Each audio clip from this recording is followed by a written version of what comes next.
Hello, Frugal fans! Once again, this is Captain Frugal, and I'm reviewing my stash to save you cash. And today, I'm reviewing the Punisher Dark Reign trade paperback.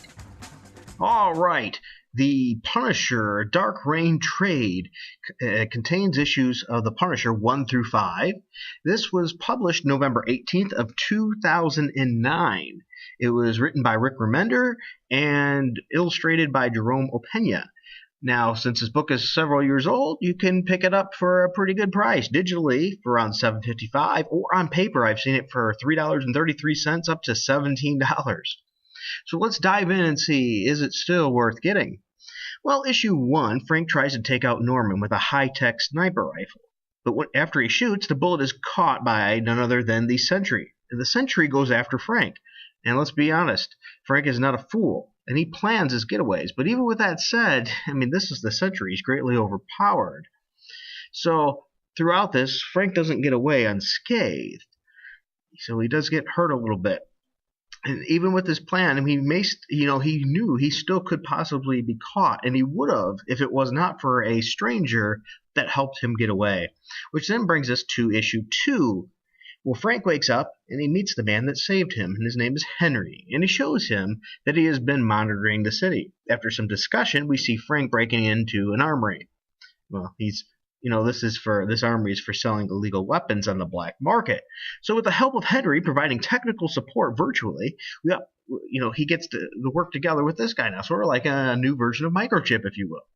We also see them working on righting the other wrongs that Norman has hidden as well, trying to bring these things to the light. While taking care of business, Frank was taking pictures then to collect evidence for Henry in this case to take down Norman. Norman's not happy that the truth is starting to show its light, and it shows about his lies and the crimes that he's doing. So he hires Red Hood then to take care of Frank. That then takes us to the 3rd issue. This issue starts by showing us that the Red Hood is creditable. He is definitely, makes sure that he's no wimpy threat, that he actually has some power behind him. And he is very evil, money-loving guy. Next, we see Henry and Frank planning their move, which will be to take out the organ harvesting operation that Norman has set up. We then cut back to the Red Hood, and we find out that he knows Frank is getting help.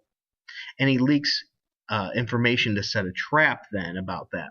And interestingly, there's a mysterious person who's helping this Red Hood, pointing out that Frank won't fall for this trap, and he says that his weakness is in his code that he follows, his personal code.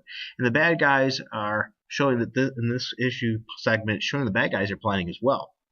Next, Frank is in the process of taking out that organ harvesting operation, and all of a sudden vans pull up. He's also attacked by the Sholan scientist squad.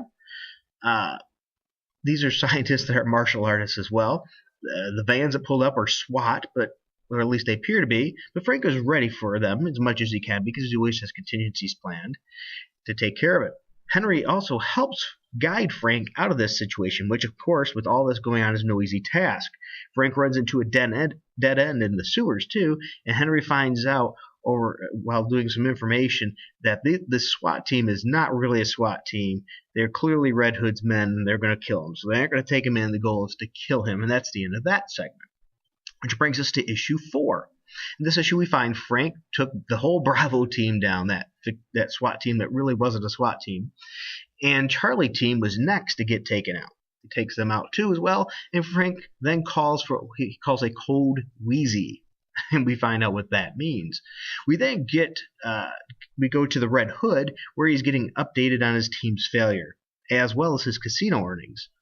And we find out that they've located Henry and Frank's current base of operations. So the Red Hood then sends the Grizzly after Frank and Henry at that base. The SWAT team breaks into Frank's current supposed location, but Frank is ready for them and takes them all out because Frank was in a gun store at that time.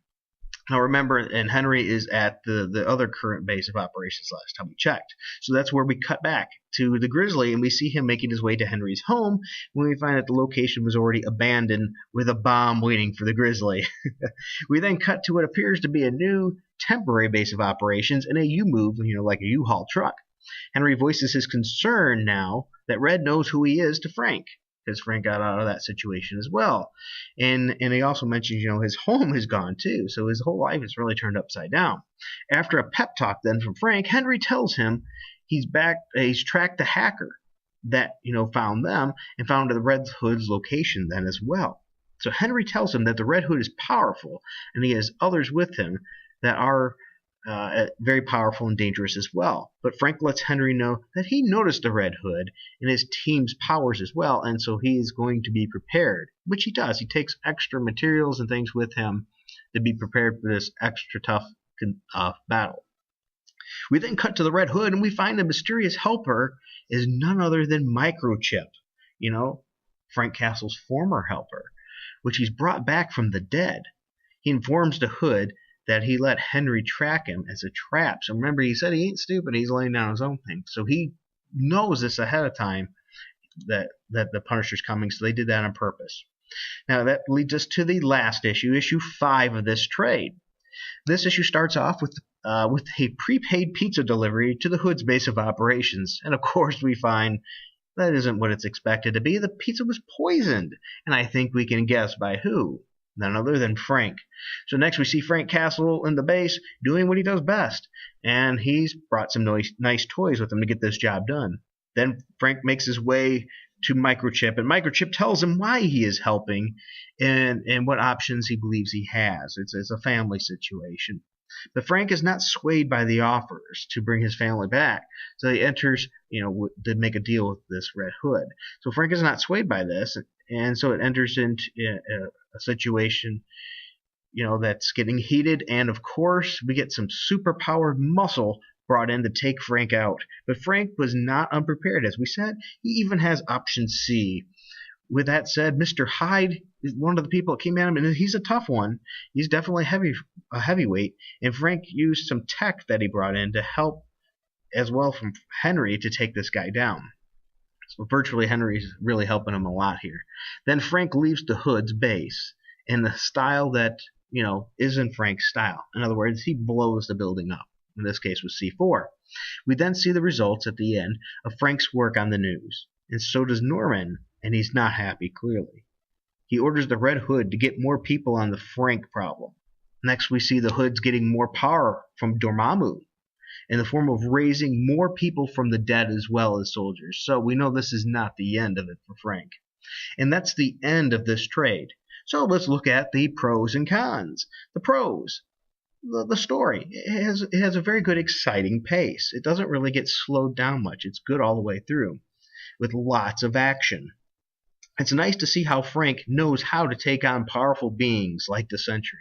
Because to be honest, Frank is a normal, highly skilled, highly skilled, trained man. But, this is the Sentry and Hyde and other powerful people that we're talking about. The art is okay. It's not the best art in my opinion, but I think the art fits the gritty style of the book. And, come on, let's be honest, there was a shootout in a gun store with Frank. How much better can you get than a shootout in a gun store? That's really cool. But this book doesn't go unscathed, so let's look at some of the cons.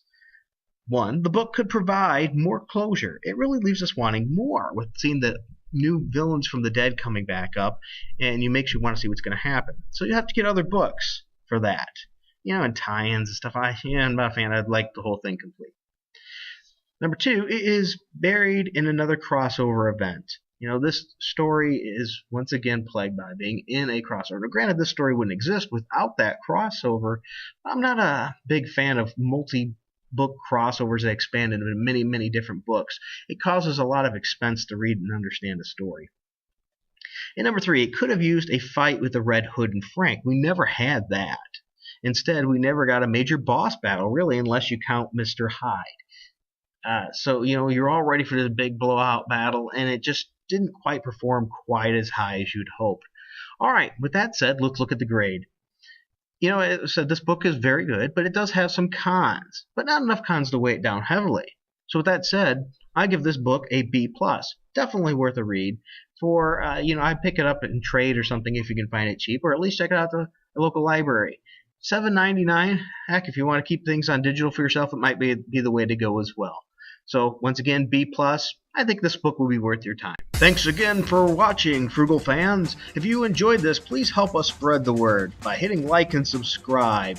And if you want to see more videos and podcast reviews, you can check us out at thehenchmanslounge.com. Once again, that's thehenchmanslounge.com. You can also follow me on Twitter at Captain Frugal.